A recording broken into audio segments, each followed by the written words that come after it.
Back with us once again is Mark Collinsworth, the CIO, the Chief Investment Officer of their Global Wealth Management. And here we're going to talk about and hopefully explain to those who may be confused about whether inflation is going up and down, what the real story is. Now, Mark, when they come out with the talking heads on TV, the analysts and all that, they say, well, inflation is down. It's really not down. It's just that the rate of the increase has slowed a bit, but is still increasing, correct? That correct, Larry, and thank you. Yes, when I say that the inflation rate's 3%, all that means is the price of goods are going up 3% per year. So if it last year was going up by 4%, now it's only going up by 3%, they say inflation is down. That is incorrect to say that inflation is going down. If the pace of the inflation is simply slowed. From the time he took office to now, uh, goods have been inflated probably about 20%, at least some of them, right? You're paying 20% more than we were 3.5 years ago. Correct. That if you look at the overall gain, things have shot up like I think like some like 23%, 24%, but the annualized growth rate of that actually works out to like 5% over the 4 year period. Annualized, but not Yes, yes, not collectively since the time correct. he took office. Yeah, yeah. So since the time he took office, it's quite a bit more. The total, I think somewhere is it's in the 20%, 23, 25%. Yeah, right. Which which they never talk about. They make it And sound much less. Now, talking about inflation, it's the most recent rate of increase is up again, correct? that is correct on what's called the PPI producer price index and the CPI consumer price index. Both those numbers have actually started going back up again versus actually slowing to the downside. And that's already led to speculation that when the Fed meets again to set the next interest rate, they're not going to be reducing it. They may be increasing it again.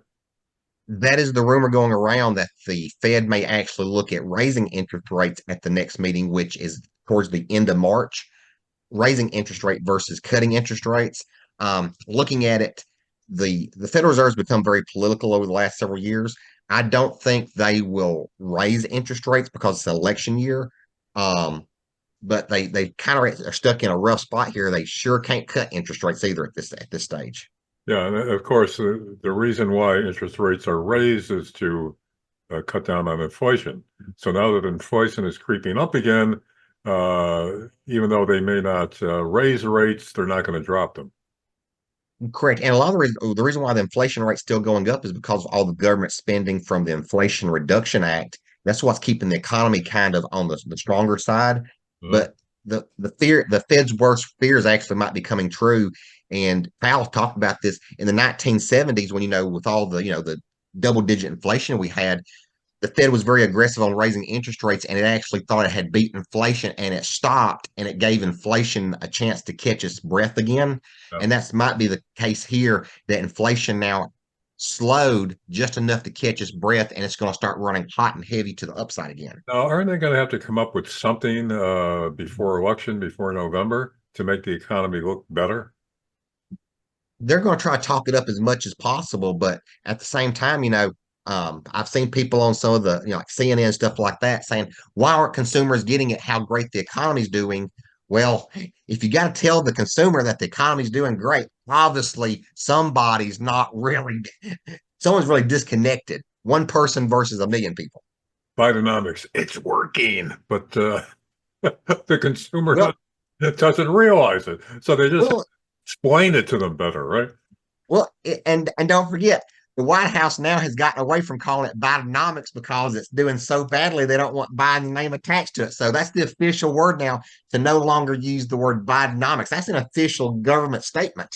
Mark, I can remember about a year ago when they started pumping up Bidenomics, we did a bit on this about how what kind of idiocy was that to choose Bidenomics as a campaign slogan when the economy was going to hell? I mean, which advisors thought that was a good idea, and why the hell did Biden approve it as a good idea?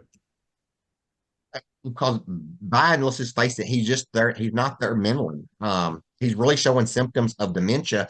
And the biggest thing on that about the dementia is when the his doctor is not going to give him a mental clarity test. They're going to purposely skip over that when they've done it to every president. Clearly shows you that the Democrats know that Biden has dementia. Yeah, well, that leads us to the next topic. What's going to happen? Are they going to dump him, and who would they replace him with? We'll see. That's the big thing. If the Democrats want to win, we've talked about what's called the 13 keys to the White House. It basically has 13 questions, and if I think six of those questions end up being false, that person that the whoever's occupying the White House cannot win. Right now, if you go through the checklist of the 13, Biden actually scores five false answers. If he's not the candidate, incumbency is the one of the questions is incumbency.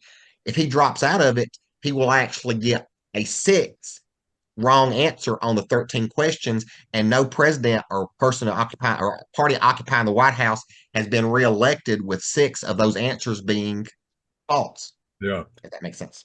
yeah. Again, like James Carville said during the Clinton administration, Clinton campaigns, it's the economy stupid. So here we go again. Yeah, and they have actually, the White House has actually gotten on to James Carville here recently because he said that exact same thing on a CNN interview just a few weeks ago, and you had Democrats coming out saying you can't pay any attention to that. That's wrong. Yeah, Well, it worked great for Bill Clinton, but now it doesn't. yeah. I mean, they're in a mess of trouble right now. So how it's going to turn out? I mean, this is very unsettled at this point, whether he's actually going to be the candidate, whether he's going to drop out, who they're going to replace him with. So who knows? It's hard to tell where all this is going. So Mark Collinsworth, thanks once again for your expert analysis, and we'll be talking again soon. Mark Collinsworth, the CIO of Vera Global Wealth Management. Thanks for being with us. And thank you, Larry. And as always, it's always the darkest before it gets really freaking bad. I was waiting for that last word. Okay, Mark. See you Thank, later. thank you.